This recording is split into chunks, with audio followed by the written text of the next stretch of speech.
Bonsoir à toutes et à tous. Donc, chronique hors sujet. Quand je dis chronique hors sujet, c'est qu'elle ne fera pas suite à la chronique 107. C'est une chronique somme toute particulière. Je voulais un petit peu faire une chronique qui ait du sens pour analyser un phénomène de plus en plus endémique que nous pouvons trouver sur les autoroutes de l'information. Plus exactement les dégâts de l'hystérie religieuse, et on peut le constater, mais je pense que toutes les religions sont touchées. Alors certaines, effectivement, sont plus enclins. C'est bien le protestantisme apocalyptique d'influence américaine, comme également, je dirais, certaines visions un petit peu New Age. Et puis également l'islam, n'ayons pas peur de le dire. Certains aujourd'hui ont même prétention de refaire l'histoire et de s'attribuer, je dirais, le pouvoir d'être nommé. Alors, je parlerai d'une manière générale, parce que c'est quand même un sujet délicat, riche et complexe. Et si effectivement certaines folies peuvent traduire une certaine forme d'intelligence, il n'en demeure pas moins que ça reste une folie. Alors, comment comprendre cette situation, puisque c'est quand même une conception surnaturelle qui se traduit par une sensibilité à l'irrationnel, émanant à l'origine effectivement de la mentalité religieuse, mais absente de toute forme de raison. Alors, comment pouvons-nous constater qu'il y a folie, entre la différence entre conception sectaire et une religion tout à fait universelle, qui a un respect de l'ensemble de l'humanité? Eh bien, ma foi, je pense que cela peut résider dans la possession que certains appelleront de démoniaque. Sorte de trouble de l'imagination, d'un appétit sensible que l'on peut constater, je dirais, chez les possédés. Et donc, nous pouvons traduire ça sous une certaine forme d'emprise.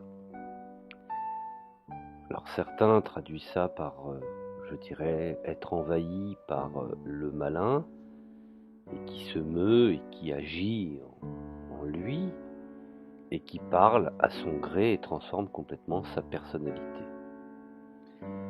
Bien entendu, on peut constater d'une façon extérieure que cet individu est en proie à une très grande souffrance, à la fois physiologique, psychologique, voire même à des moments psychiatriques et spirituels.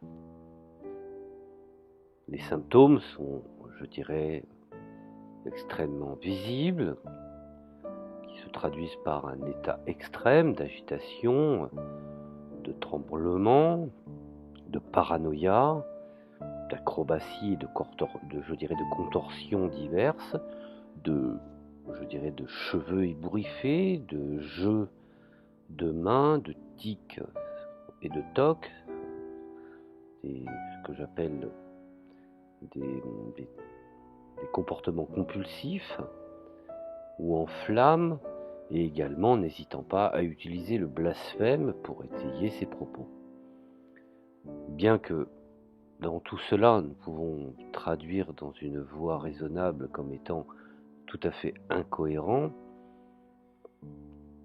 on est dans ce cas d'espèce dans une sorte d'aliénation. On en revient toujours à ce principe de l'aliénation mentale, qui a été expliqué même dans le passé par la théorie des humeurs, qui se traduit par la bile, le sang, le flegme et la trabile. Bon.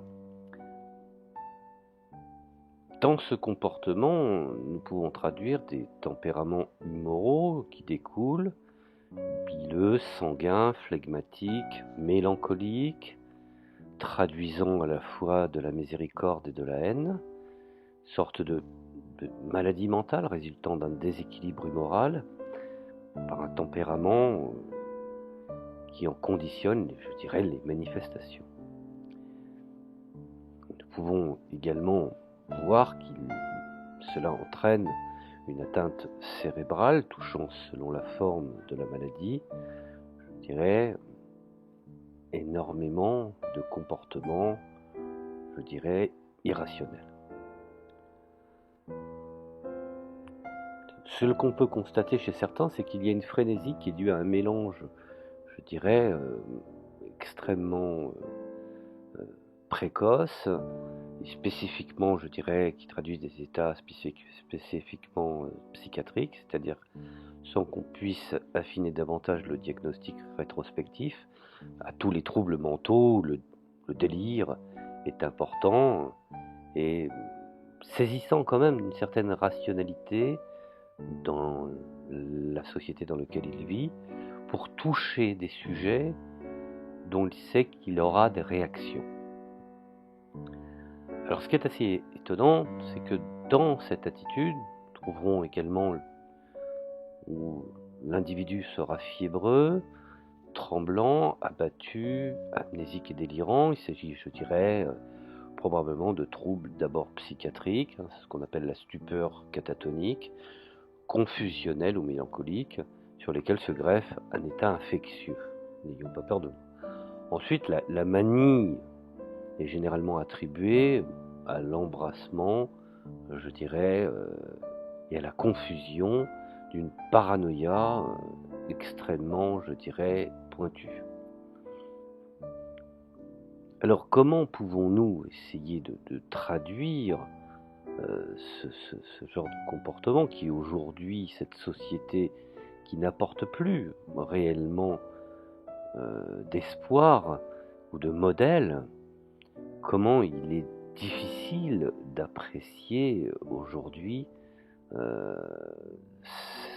ce cas, je dirais, ce cas d'école qui, à mon sens, malheureusement, sera de plus en plus important dans la société dans laquelle nous vivons, où la religion, dans les limites de la simple raison, quand elle est au service d'une certaine forme de, je dirais, de psychiatrie non assumée.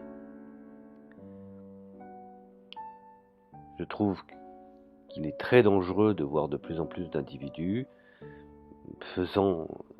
ayant ce genre de comportement et bien entendu se traduisant par, je dirais, des individus étant en marge de la société et au bout d'un moment pénétrant dans une certaine forme d'aliénation solitaire et n'arrivant plus à s'adapter au monde du commun. Et cela, je trouve, à mon sens, que nous sommes face à un phénomène de plus en plus inquiétant. Alors voilà, je voulais faire une petite audio concernant ce cas de plus en plus important. On pourrait taxer de phénomène de l'insensé, puisque effectivement nous sommes dans le cas d'espèce de certains individus présents sur le net comme perturbation, je dirais, psychologique, où l'attribution de facteurs religieux ayant existé et cru par une multitude d'individus peut être utilisée à des fins personnelles dont effectivement le fou en est son propre otage. Et effectivement, on peut dire que même la folie est envisagée sur le plan de la volonté, où le fou a une mauvaise volonté, il n'accepte pas la critique, puisque selon son concept, le monde est fou à l'exception de lui-même, et qu'il a, je dirais, persuasion, dans un monde d'incertitude, d'attirer des gens en leur donnant une sorte d'explication apocalyptique où on nommerait l'ensemble du monde comme étant l'ennemi. Nous sommes dans le cas d'espèce d'un complotisme, je dirais, sectaro-religieux.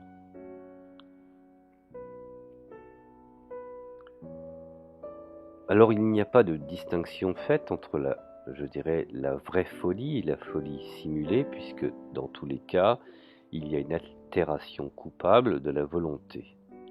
Différence avec le point de vue juridique qui nie toute, je dirais, toute culpabilité du fou. Et alors l'essentiel est donc de savoir si la folie est réelle et quel est son degré, et plus elle sera profonde, plus la volonté du sujet sera réputée innocente. Le problème, c'est est-ce que, à un moment donné, la folie n'est pas un outil permettant à certains de pouvoir, peut-être inconsciemment, je ne pense pas qu'il y ait des fois chez certains une conscience là-dessus, mais à force d'être, vous savez, c'est le phénomène des piégeurs piégés. Est-ce qu'à un moment donné, à force de croire, à force que les gens le sollicitent ou les sollicitent d'une manière générale, ne rentrent pas dans une auto-persuasion en étant persuadés qu'effectivement certains textes religieux font mention de leur existence et finalement, au fond, ils sont trompés par leurs propres croyances et par voie de conséquence, trompent automatiquement les autres. Je trouve que ce sont des sujets à prendre avec délicatesse, avec une certaine distance, car effectivement, dans ces temps incertains de troubles, où l'humanité cherche ses marques plus que jamais, il est très difficile de pouvoir contrer ce genre d'individu, puisque effectivement, il se sert des imperfections, imperfections qui, ma foi, font partie de l'humanité, imperfections traduites par le comportement, je dirais, d'un tiers. Maintenant, je ne vais pas faire un développement complet parce que ce serait prétentieux, mais je pense que c'est un sujet inquiétant, surtout quand certains en arrivent à s'attaquer à des communautés, à des minorités ou à même des majorités, et cela au nom de la divinité, ce qui est très très grave, puisque quand on attaque un individu au nom d'une idéologie, cette idéologie étant créée par un homme, elle peut être facilement, je dirais, condamnable, où les contradicteurs peuvent être présents pour à un moment donné montrer qu'il y a d'espèces des erreurs, mais quand elle vient d'un être parfait de la divinité, il est très difficile d'attaquer sous un angle, je dirais, philosophique et idéologique. Malheureusement, tant que l'individu n'a pas reconnu qu'il a commis des erreurs, il sera très très difficile de lui faire accepter un cheminement de thérapie. Voilà, je voulais faire une petite audio hors sujet, hors série, concernant effectivement la folie, et encore une fois l'aliénation religieuse. Nous sommes toujours dans le même concept. Et donc voilà, je vous remercie de m'avoir écouté, je vous dis à la prochaine audio.